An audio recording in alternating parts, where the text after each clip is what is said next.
Ngayon, meron tayong pupuntahan na meeting, no? Meeting siya sa isang kumpanya, kilalang kumpanya at sikat talaga sa industriya ng mga pagde-develop at kilala bilang distributor ng mga bakal, no, na ginagamit natin para magkaroon ng magandang resulta ang finish tari natin.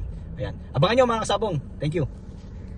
Sino nga naman ang hindi makakakilala sa Prime Feathers Corporation pagdating sa industriya ng nagsimula na nga tayong pumirma at opisyal na tayong kapamilya at endorser ng Prime Feathers Corporation. Kaya sa mga nagtatanong, talagang siguradong dekalidad ang ating mga tari at hindi basta-basta ang mga bakal. Dahil sa dami ng mga customer natin na nagpapagawa ng tari na ang hinahanap ay mga prime blades. Kaya ito na mga kasabong, tuloy-tuloy na tayo sa paggamit ng mga prime blades tulad ng mga tungsten cobalt, phantom black at iba pa. Kaya muli nagpapasalamat tayo sa Prime Feathers Corporation sa pagbibigay ng tiwala nila pagdating sa mga dekalidad na gawa nating tari gamit ang kanilang mga matitibay na bakal. Mga kasabong, Mac Tari Maker ng Dasmariñas Cavite, Burning Passion for Innovation. Let's go!